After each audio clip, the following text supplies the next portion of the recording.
di kursi, terus dia gelantungan di pintu, terus alhasil dia jatuh karena Pak Jani rem mendadak. Gimana Mbak, tolongin dia? Ya baik, siap, kami segera ke sana menyiapkan alat-alat. Siapkan alat.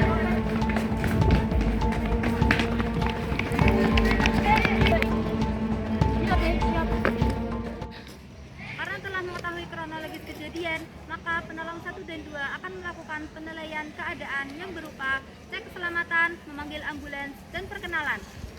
Kami tiba di lokasi kejadian dan telah mengenakan APD berupa sarung tangan lateks dan masker pelindung.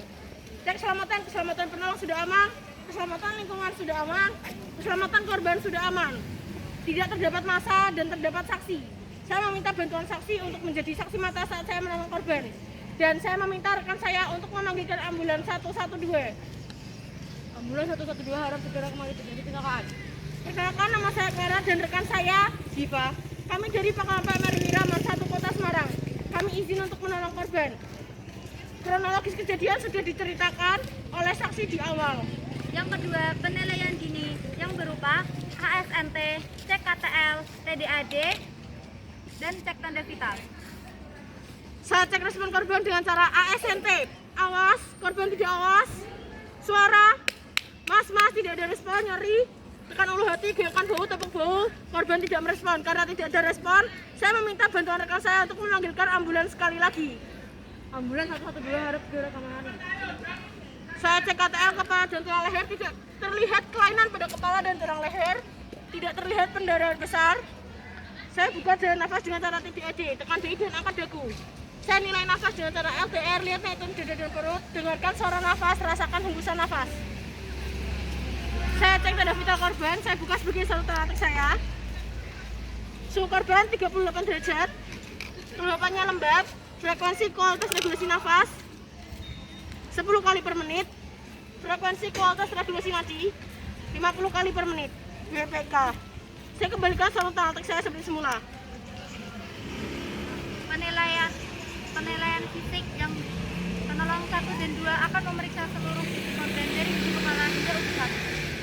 Saya lakukan pemeriksaan fisik dari kepala. Kepala terdapat luka, lukanya terbuka, mengeluarkan darah, darahnya mengalir, tepian luka tidak teratur, terlihat nyeri, tidak bengkak.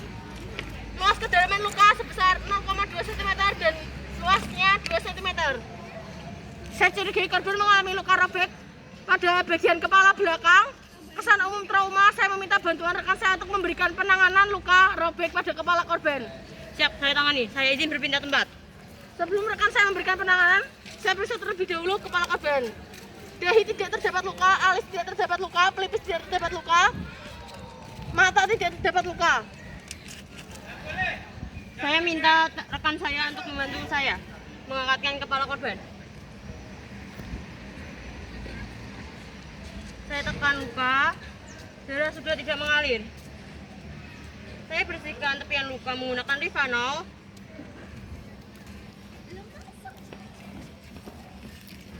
Saya ambil kasa dan tekan pada luka. Saya gunakan mitela untuk membalut luka.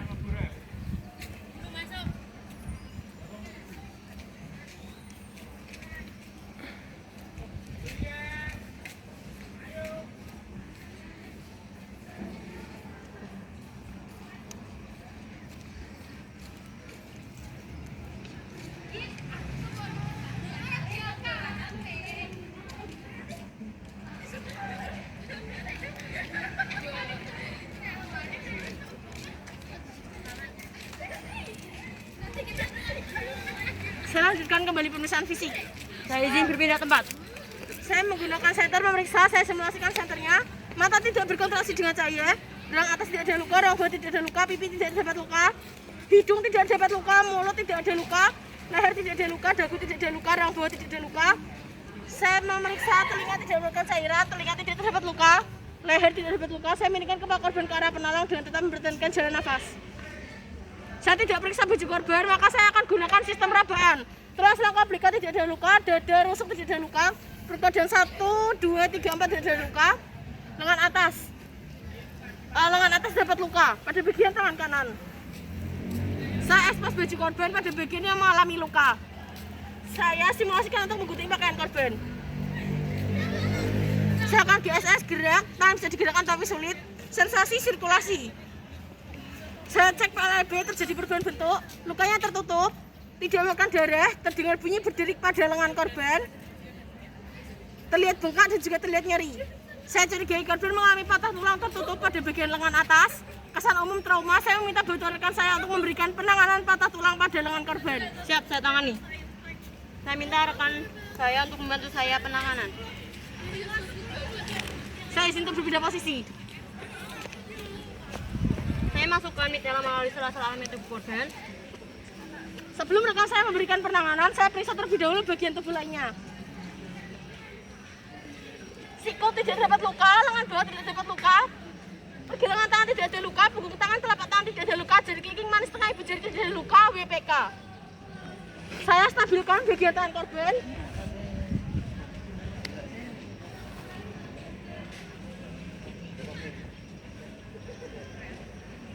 Saya izin untuk berpindah posisi.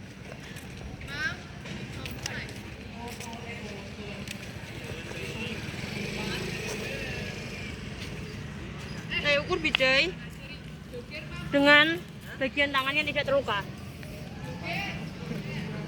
Saya bidai tangan korban dengan bagian yang empuk berada di dalam.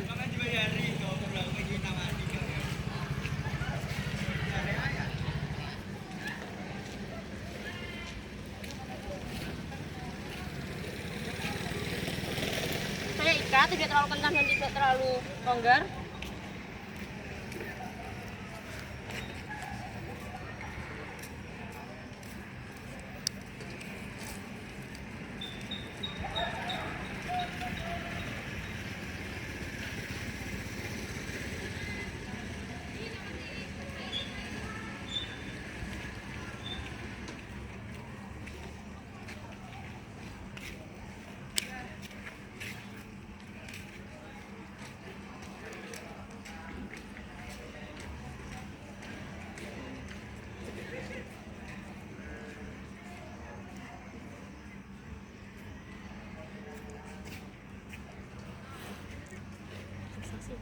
Saya fiksasi tangan korban untuk mencegah pergerakan yang tidak diperlukan.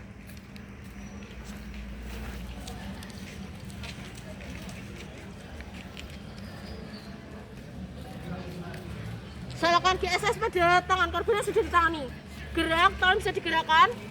Sensasi, sirkulasi. Selanjutnya pemeriksaan fisik. Bagian celana tidak saya ekspos, maka saya akan gunakan sistem rabaan. Tulang selangkah belikan tidak ada.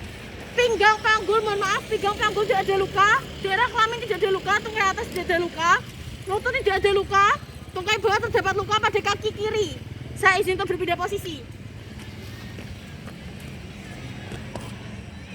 Saya ekspos celana korban pada bagian yang mengalami luka. Saya simulasikan menggunting pakaian korban. Saya cek GSS gerak, kaki bisa digerakkan tetapi sulit, sensasi dan juga sirkulasi. Saya lakukan PLB terjadi perubahan bentuk, lukanya tertutup, tidak mengeluarkan darah, terdengar bunyi berderik pada kaki korban, terlihat bengkak dan juga nyeri. Saya curigai korban mengalami patah tulang tertutup. Dengan kesan umum trauma, saya meminta bantuan rekan saya untuk memberikan penanganan patah tulang tertutup pada tungkai bawah korban. Siap, saya tangani. Saya izin berpindah tempat. Sebelum rekan saya memberikan penanganan, saya periksa terlebih dahulu pada kaki kanan korban. Saya tidak buka bagian sepatu yang kiri karena kaki korban mengalami patah tulang. Pergelangan kaki tidak ada luka, punggung kaki, telapak kaki tidak ada luka, jari kelingking manis tengah ibu jari tidak ada luka, WPK. Saya tangani korban, saya minta rekan saya untuk membantu saya. Saya masukkan mitela melalui sela-sela alamiah tubuh korban.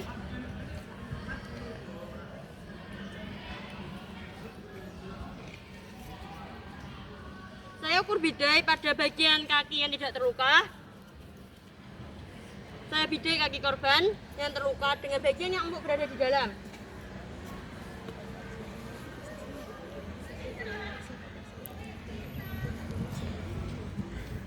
Saya ikat.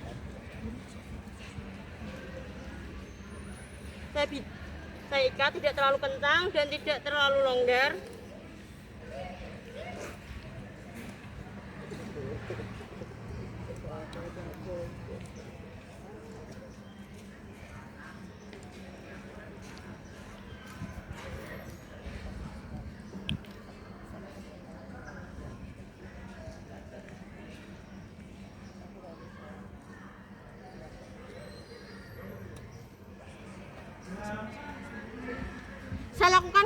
pada kaki korban yang sudah ditangani. Saya fiksasi kaki korban untuk mencegah pergerakan. Gerak, kaki bisa digerakkan tetapi susah, sensasi dan juga sirkulasi. Saya izin pindah tempat. Karena korban tidak mampu untuk posisi miring stabil, maka saya akan periksa punggung korban melalui sela-sela alamiah tubuh korban. Punggung tidak terdapat luka. Saya izin untuk berpindah posisi.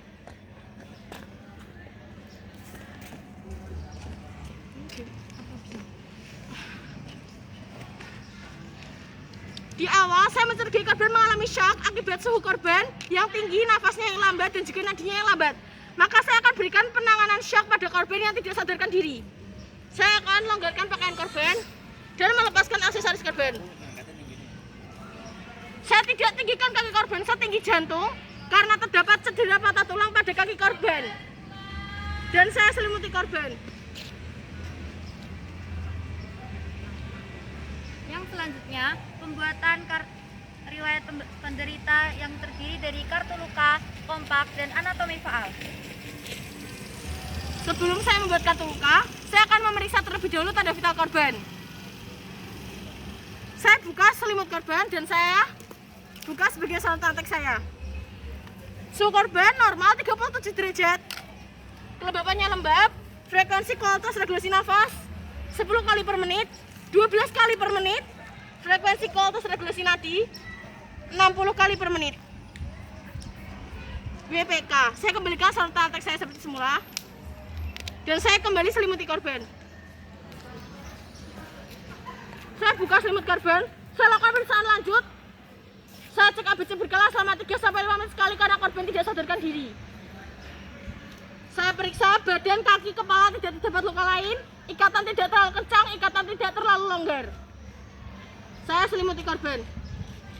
Saya meminta bantuan rekan saya untuk membuatkan kartu luka yang berisikan identitas korban berdasarkan kesaksian dari salah satu saksi yang mengenal korban, yang berisikan namanya Albas, berumur 17 tahun, berjenis kelamin laki-laki, yang telah mengalami cedera. Kompak, kalau hanya tidak diketahui, obat yang tadi diminum tidak diketahui, alergi yang diderita tidak diketahui, penyakit yang diderita tidak diketahui, makanan dan minuman yang tadi dikonsumsi tidak diketahui. Kronologis kejadian, ada seorang siswa yang naik bus sekolah tetapi mengalami kecelakaan karena bus sekolah mengerem. Dan saya meminta bantuan rekan saya untuk membuatkan anatomi faal dan menandai pada bagian yang terluka. Yang selanjutnya, pengevakuasian korban kepada mobil ambulans dan laporan penolong kepada petugas ambulans. Karena ambulans sudah datang, saya meminta bantuan petugas ambulans untuk mengevakuasi korban masuk ke dalam mobil ambulans dengan posisi kepala berada di depan saat masuki mobil ambulans.